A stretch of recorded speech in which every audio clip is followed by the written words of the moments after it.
Hello students, welcome back. Here we are going to discuss class 11th unit 4 chemical bonding and molecular structure. In this part of video we are going to discuss valence bond theory. Before it we have completed Vesper theory in two parts. If you have not watched, then you can watch that videos from description box. Okay, तो सबसे पहले mind में question यही आना चाहिए कि क्या VSEPR theory fail हो गई, क्या वेस्पर थ्योरी फेल हो गई जिसकी वजह से एक नई थ्योरी हम पढ़ने जा रहे हैं। तो इसका स्ट्रक्चर कुछ, इसका जो आंसर होगा मिला जुला होगा कि वेस्पर थ्योरी फेल नहीं हुई, बट वो कंप्लीटली एक्सप्लेन नहीं कर पा रही है मॉलिक्यूल्स के स्ट्रक्चर्स को। जैसे अगर आप यहाँ पर देखोगे मेथेन में, तो मेथेन में हमने बताया था कि इसका स्ट्रक्चर कैसा होगा, टेट्राहेड्रल होगा। तो टेट्राहेड्रल होगा तो यहाँ पर ये चार कोवैलेंट बॉन्ड फॉर्म हुए, ठीक, और इनके बीच का एंगल कितना होगा 109 डिग्री 28 मिनट। ये हमने बताया था कि सारे जो बॉन्ड्स होंगे इनके बीच का एंगल कितना होगा 109 डिग्री 28 मिनट, ठीक। तो ये एंगल कैसे आया, इन कोवैलेंट बॉन्ड का फॉर्मेशन कैसे हुआ, क्यों, क्योंकि कैसे हुआ ये चीज एक्सप्लेन हम वेस्पर थ्योरी से नहीं कर पाए।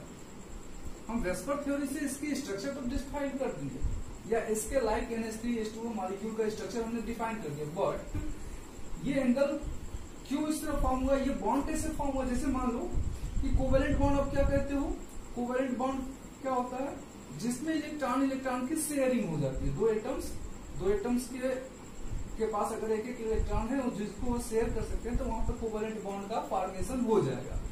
तो यहाँ पर देखो कार्बन की वैलेंसी आप 4 कहते हो, लेकिन अगर इलेक्ट्रॉनिक कॉन्फ़िगरेशन इसका 1s2 2s2 इस तरह लिखो तो आप देखोगे कि 1s ऑर्बिटल डायग्राम अगर बनाओ 2s और 2p, तो 2p में आप जानते हो 3 ऑर्बिटल्स होते हैं, px py pz।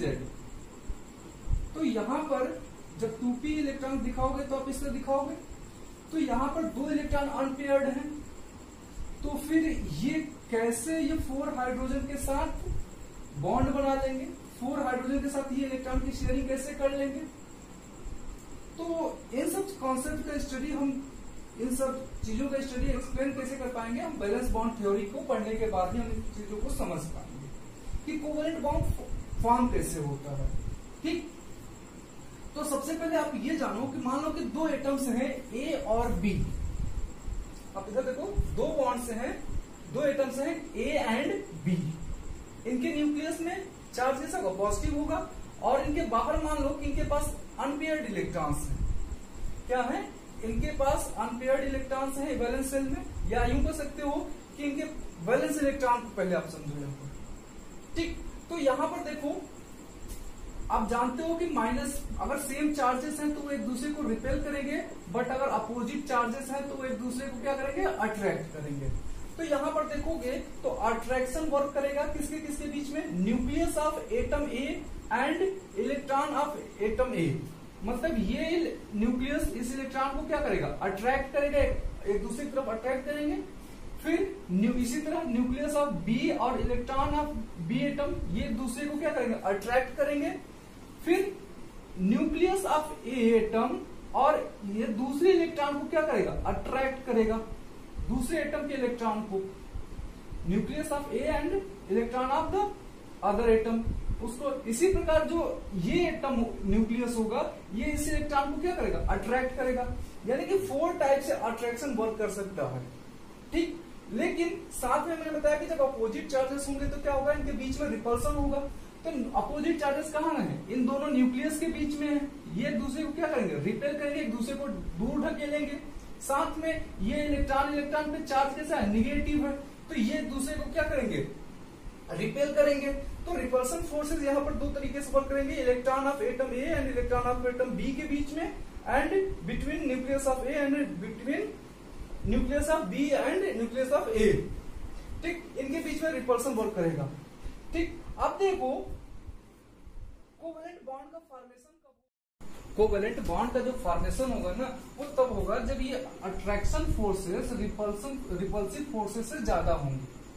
मतलब जब एटम्स क्या होंगे, एक दूसरे के क्लोजर आ रहे होंगे, तो उस केस में एक केस ऐसा होगा जब ये अट्रैक्टिव फोर्सेस जो कि ये चारों के सम के बराबर होगी और रिपल्सिव फोर्सेस जो कि इन दोनों के सम के बराबर होगी, इससे अट्रैक्टिव फोर्सेस क्या होंगे, ज्यादा होंगे। कौन ज्यादा होगा, अट्रैक्टिव फोर्सेस। उस केस में कोवेलेंट बॉन्ड का फॉर्मेशन हो जाएगा। और उस केस में जब ये अट्रैक्टिव फोर्सेस रिपल्सिव फोर्सेस से ग्रेटर होंगी, उस केस में क्या होगा, जो सिस्टम की एनर्जी होगी दैट विल बी मिनिमम। मतलब ये जो एनर्जी आप देख रहे हो इसको आप पोटेंशियल एनर्जी के नाम से भी जानते हो। किस नाम से, पोटेंशियल एनर्जी के नाम से भी जानते हो, ठीक ना। तो पोटेंशियल एनर्जी क्या होगी, उस केस में मिनिमम हो जाएगी। एक ठीक ठाक डिस्टेंस पे रहेंगे जब एक दूसरे न्यूक्लियस, तो उस केस में एनर्जी क्या होगी, मिनिमम होगी। और उस केस में कोवेलेंट बॉन्ड का फॉर्मेशन हो जाएगा, यानी कि ओवरलैपिंग ऑफ ऑर्बिटल्स हो जाएगा। क्या हो जाएगा, ओवरलैपिंग ऑफ ऑर्बिटल्स हो जाएगा, ठीक। लेकिन जब ये एटम्स कुछ और क्लोजर होना चाहेंगे, मतलब अभी तो इतना एक्सटेंट दिख रहा है आपको, ये एक ओवरलैप हुआ है, तो कुछ और क्लोजर जब होना चाहेंगे तो उस केस में क्या होगा कि रिपल्सिव फोर्सेस ज्यादा हो जाएंगी। क्या हो जाएगा, रिपल्सिव फोर्सेस ज्यादा होगी, रिपल्सिव फोर्सेस डोमिनेट करने लगेगी। उस केस में कोवेलेंट बॉन्ड का फॉर्मेशन नहीं हो पाएगा। क्यों, क्योंकि जब रिपल्सिव फोर्सेस डोमिनेट करने लगेगी, रिपल्सिव फोर्सेस ज्यादा हो जाएंगी, उस केस में सिस्टम का एनर्जी क्या हो जाएगा, मैक्सिमम हो जाएगा। मतलब फिर से इंक्रीज करने लगेगा। तो इंक्रीज करने लगेगा तो उस केस में क्या होगा, सिस्टम स्टेबल नहीं रह पाएगा, तो कोवेलेंट बॉन्ड जो फॉर्म नहीं हो पाएगा, ठीक। अब देखो एक दूसरा तरीका ये है कि हम कैसे बता सकते हैं मैथमेटिकली कि कोवेलेंट बॉन्ड फॉर्म होगा कि नहीं होगा। आप जानते हो साइन ए साइन बी क्या होता है, क्या है साइन ए जो है इलेक्ट्रॉन फाइंडिंग प्रोबेबिलिटी है अराउंड द एटम, ए के न्यूक्लियस के बाहर फाइंडिंग प्रोबेबिलिटी है। बी क्या है, बी एटम के न्यूक्लियस के अराउंड इलेक्ट्रॉन की फाइंडिंग प्रोबेबिलिटी है। जब इनका अगर हम एक कैलकुलेशन करते हैं, इंटीग्रल कैलकुलेशन करते हो, तो एस की वैल्यू अगर पॉजिटिव आ रही है, क्या रही है, एस की वैल्यू क्या आ रही है, पॉजिटिव आ रही है, तब बॉन्ड का फॉर्मेशन हो पाएगा। एस की वैल्यू अगर पॉजिटिव आ रही है तब बॉन्ड का फॉर्मेशन हो पाएगा। और जब निगेटिव होगी आएगी या जीरो आएगा तब क्या होगा, बॉन्ड का फॉर्मेशन नहीं आएगा। ये एक तरीके से इलेक्ट्रॉन फाइंडिंग डेंसिटी है। अगर पॉजिटिव इलेक्ट्रॉन डेंसिटी होगी तब तो फाइंडिंग प्रोबेबिलिटी होगी, निगेटिव नाम का कोई चीज ही नहीं होता, इलेक्ट्रॉन फाइंडिंग प्रोबेबिलिटी कभी निगेटिव होगी ही नहीं। तो या तो जीरो होगी या तो पॉजिटिव होगी। हम लोगों ने पढ़ा था साइन स्क्वायर वाला कॉन्सेप्ट। तो वहां से क्या, उसी तरह का ये भी कॉन्सेप्ट है, यहाँ से अगर पॉजिटिव आती है तब तो इलेक्ट्रॉन फाइंडिंग प्रोबेबिलिटी होगी और बॉन्ड का फॉर्मेशन होगा। अगर निगेटिव या जीरो आता है तो बॉन्ड का फॉर्मेशन नहीं हो पाएगा, ठीक। अच्छा एक चीज और जानना, तो वैलेंस बॉन्ड थ्योरी डेवलप कैसे हुई। वैलेंस बॉन्ड थ्योरी पहले हिटलर एंड लंदन थ्योरी, यानी कि हिटलर और लंदन ने वैलेंस बॉन्ड थ्योरी को पहले प्रपोज किया, फिर उसके बाद पॉलिंग और स्लेटर ने इसको क्या किया, अपडेट किया। वही अपडेटेड वर्जन ही हम आजकल पढ़ पा रहे हैं। इन्होंने ही बताया, हिटलर और क्या नाम, पॉलिंग और स्केल ने ही, कि जो कोवेलेंट बॉन्ड का फॉर्मेशन होगा उसमें एटम्स के पास अनपेयर्ड इलेक्ट्रॉन्स अपोजिट स्पिन के साथ होने चाहिए, अपोजिट स्पिन के साथ होने चाहिए। जब ये ओवरलैप कर लेते हैं तब हम इसमें पता नहीं कर सकते हैं कि कौन सा इलेक्ट्रॉन किस एटम का है, ठीक। और जितनी ज्यादा ये ओवरलैपिंग होगी उतना ही ज्यादा कोवेलेंट बॉन्ड स्ट्रेंथ होगा। उसके बाद अब देखो ऑर्बिटल ओवरलैपिंग पढ़ लेते हो। ऑर्बिटल ओवरलैपिंग में हम क्या पढ़ते हैं कि ऑर्बिटल की ओवरलैपिंग तीन तरीके से हो सकती है। एस में ऑर्बिटल में, एस पी में और पी में ऑर्बिटल में, और भी ओवरलैपिंग हो सकती है, लेकिन हम वहां पर अभी वो डिस्कस यहाँ पर नहीं करेंगे, ठीक। तो हम इतनी क्या डिस्कस करने जा रहे हैं, यही तीन डिस्कस करने जा रहे हैं, ओके, ठीक है। ओके, तो यहाँ पर मैंने बताया कि एसएस में ओवरलैपिंग हो सकती है, एसपी में ओवरलैपिंग हो सकती है, या पीपी में ओवरलैपिंग हो सकती है। ये सबसेल्स हैं। अब देखो, अभी इनके शेप के अकॉर्डिंग हम पढ़ते हैं। जैसे एस सबसेल का एस सबसेल से ओवरलैपिंग होता है। एस सबसेल का स्ट्रक्चर कैसा होता है, स्फेरिकल होता है, और दूसरा एस सेल का भी स्ट्रक्चर क्या होगा, स्फेरिकल ही होगा। तो इनकी जब ओवरलैपिंग होगी तो कुछ इस तरह होगा, ठीक। ये एक एस ऑर्बिटल, एक ये एस सबसेल, ठीक ना। उनके पास एक एक ऑर्बिटल ही होगा। तो ऑर्बिटल भी मैं कहूं कि एस सबसेल का ये ऑर्बिटल है, एस सबसेल का ये ऑर्बिटल है, तो इनके बीच में ओवरलैपिंग होगी। तो जैसे ही ओवरलैपिंग होगी ना, तो जो इलेक्ट्रॉन होंगे, अब यहाँ पर एक चीज और देखना है कि ये दो एटम्स अगर हैं तो इनके, जैसे हमने पढ़ा था क्वांटम नंबर से, हमने पढ़ा था स्पिन के बारे में, स्पिन क्वांटम नंबर में, तो वहां पर हम बताते थे कि अगर अपवर्ड डायरेक्शन में है तो स्पिन की वैल्यू +½ लिखो और डाउनवर्ड डायरेक्शन में है तो -½ लिखो, ये हम बताए थे। ठीक, तो यहाँ पर अब ध्यान देना है कि जब ये दोनों एटम्स कंबाइन करते हैं, ओवरलैप करते हैं, तो इनकी स्पिन क्या होती है, अपोजिट होती है, तभी इनमें ओवरलैपिंग हो पाएगा। अगर ये स्पिन इनकी क्या होती है, ये बीबीटी के पॉइंट है कि क्या होगा कि ओवरलैपिंग तभी हो पाएगी जब इनकी स्पिन क्या होंगे, अपोजिट होंगे। ठीक, एक पॉइंट इसका ये भी है। अब देखो, जब ये ओवरलैपिंग हो गया तो इसमें जो दो इलेक्ट्रॉन्स पाए जाएंगे यहाँ पर, उनको हम डिसाइड नहीं कर सकते कि कौन सा इलेक्ट्रॉन किस एटम का है। मतलब ओवरलैपिंग होने के बाद ये दोनों इनडिस्टिंग्विशेबल हो जाते हैं, इनको हम क्या डिस्टिंग्विश नहीं कर सकते। ठीक, ये तो हो गई एसएस ऑर्बिटल की बात। अब देखो एस और पी ऑर्बिटल की ओवरलैपिंग क्या होगी। अब एस स्फेरिकल शेप में और जो पी ऑर्बिटल है वो कैसा हो जाएगा, डम्बल शेप में। मैंने एक ऑर्बिटल दिखाया, पी सबसेल में 3 ऑर्बिटल्स होते हैं तो मैंने एक दिखा दिया पी एक्स। तो इसमें जब ओवरलैपिंग होगी तो ये कुछ ऐसा हो जाएगा, ये जो स्फेरिकल शेप है ये इधर ऊपर लगा दो इस तरह। ठीक, या फिर अगर इस तरह बनाओ या फिर तो आप इस तरह भी बना सकते हो और इस तरह। ठीक, इस तरह ओवरलैपिंग दिखा सकते हो। ये पी हो गया आपका, ये एस, अब तो ये ओवरलैपिंग हो चुकी। ठीक, तो ये तो आप एसपी ओवरलैपिंग बताए। पीपी में जब ओवरलैपिंग की बात आती है तो ये तब ध्यान देना कि एसएस स्फेरिकल था तो किसी भी ऑर्डर में चाहे जिस डायरेक्शन से हम ओवरलैपिंग करा सकते हैं। इसमें देखोगे एसपी ओवरलैपिंग में, तो इसमें भी ओवरलैपिंग, ये देखो एक तरीके से एक्सियल ओवरलैपिंग है। एक्सियल ओवरलैपिंग, एक्सियल ओवरलैपिंग का मतलब एक ही डायरेक्शन में ये ओवरलैपिंग है। ठीक ना, ये भी एक्सियल ओवरलैपिंग ही है, एक्सियल ओवरलैपिंग। अब देखो यहां पर क्या हो सकता है, एक केस और पॉसिबल हो सकता है कि ये जो स्फीयर है पी ऑर्बिटल के यहां पर आके ओवरलैप करे, तो इस तरह का कोई ओवरलैपिंग पॉसिबल होता नहीं है। और इसको जो हम इस तरह ड्रा करते हैं तो इसको बोलते हैं जीरो ओवरलैपिंग, जीरो ओवरलैपिंग बोलते हैं। ठीक ना, अब देखो जब पीपी ऑर्बिटल की ओवरलैपिंग होगी तब देखो सारा खेल यहाँ पीपी ओवरलैपिंग का ही है। ठीक, ये हटाने जा रहा हूं। हमने बताया कि एस में जो ओवरलैपिंग होगी कैसी होगी, एक्सियल होगी। एसपी में भी हमने ओवरलैप एक्सियल ही बताया, लेकिन जब पीपी की बात होगी तो देखोगे पी ऑर्बिटल में कैसा होता है कि पी में हम जानते हैं कि 3 ऑर्बिटल्स होते हैं पी सबसेल में, P X, P Y and P Z, ये 3 ऑर्बिटल्स होते हैं। अब देखो मान लो कोई दूसरा पी ऑर्बिटल होगा, उसके पास भी तो 3 ऑर्बिटल्स होंगे, P X, P Y, P Z, उसके पास भी 3 ऑर्बिटल्स होंगे। तो होगा क्या यहाँ पर 2 चीजें हो सकती हैं। मान लो कि अगर पी एक्स ऑर्बिटल ही ओवरलैप कर रहे हैं, मतलब कि पी सब यहाँ जो सबसेल है इसमें सिंगल इलेक्ट्रॉन ही है दोनों के पास, तब तो यहाँ पर क्या होगा, एक ऑर्बिटल में ओवरलैपिंग हो जाएगी। और ओवरलैपिंग कैसी हो जाएगी, ये एक ही डायरेक्शन में ओवरलैप कर जाएंगे, यानी कि कुछ इस तरह हो जाएगा, इस तरह ओवरलैपिंग हो जाएगी। तो सब फिगर अच्छा नहीं बन पा रहा है, मतलब कहने का मतलब दोनों डंबल इस तरह ओवरलैप करके यहाँ पर इलेक्ट्रॉन पाए जाएंगे, तो इसको बोलेंगे एक्सियल ओवरलैपिंग। ठीक, मानो कि एक इलेक्ट्रॉन है, चाहे पी एक्स चाहे पी वाई, कोई भी एक इलेक्ट्रॉन है तो ये एक्सियल ओवरलैपिंग हो जाएगी। लेकिन जब मोर देन 1 इलेक्ट्रॉन्स होंगे पी में, जब मोर देन 1 इलेक्ट्रॉन होंगे, मानो 2 इलेक्ट्रॉन्स होंगे पी एक्स पी वाई में, अब मतलब यहाँ पी एक्स भी था पी वाई भी अब आ गया, तो उस केस में क्या होगा, आप खुद समझो। यहाँ पर देखो फिगर में देखो थोड़ा सा, आपको समझ में आया ना कि एक्सियल ओवरलैपिंग क्या होगी। एक्सियल ओवरलैपिंग मतलब ये एक्सियल ओवरलैपिंग हो गई। ठीक, यहां पर भी आप देखोगे कि जब 2 इलेक्ट्रॉन्स हो जाएंगे तो इनके बीच में ओवरलैपिंग होगी। मान लो मैं इसको थोड़ा सा बढ़ा के मैं इस तरह बनाने जा रहा हूं, तो इस तरह ये बढ़ेगा तो इस तरह बन जाएगा, ये एक्सियल ओवरलैपिंग हो गई। ठीक, ये पी एक्स और पी एक्स के बीच में ओवरलैपिंग हो गई, पी एक्स के बीच में।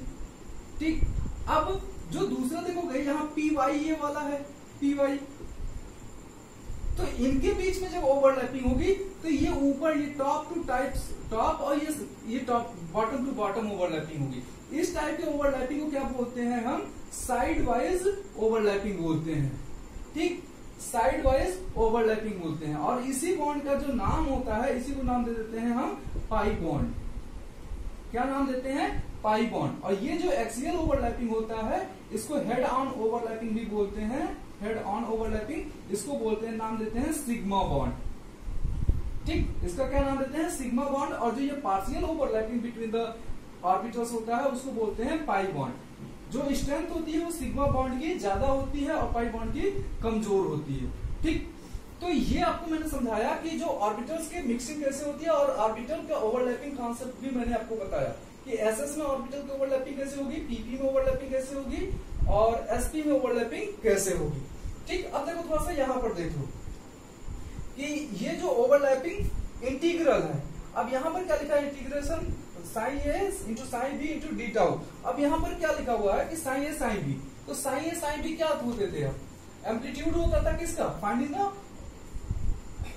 द क्या होता है? Electron around the nucleus. तो वही है, अगर दोनों की वैल्यू, सारा वैल्यू कैलकुलेट करने पे एस की तीन ही वैल्यू आ सकती है, तो प्लस माइनस या जीरो।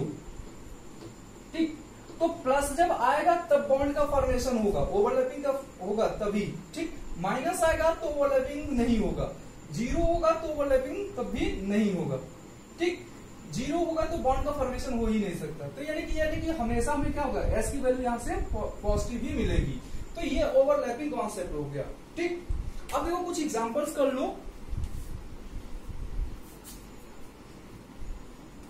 स्टार्टिंग हमने यहीं से करी थी। अब देखो CS जो कार्बन का इलेक्ट्रॉनिक कॉन्फिगरेशन है 1s2 2s2 2p2। ठीक ना, हाइड्रोजन का क्या हो जाता है? 1s1। अब देखो कहने का मतलब ये है, कार्बन के पास मैंने बताया था जैसे 4 बॉन्ड्स हमने दिखा दिए थे हाइड्रोजन के। ठीक,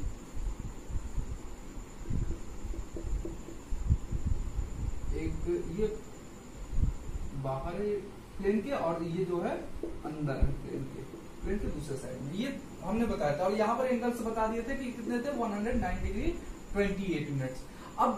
अब देखो यहाँ पर कहने का मतलब, फिर मैंने ये भी बता दिया था कि जो 2s इलेक्ट्रॉन है इस तरह होगा और ये जो 2p इलेक्ट्रॉन्स हैं कुछ इस तरह होंगे। सिर्फ एक 2 इलेक्ट्रॉन है तो इस तरह हो जाएगा। तो मैंने बताया था कि 4 हाइड्रोजन इलेक्ट्रॉन्स कैसे शेयर होंगे।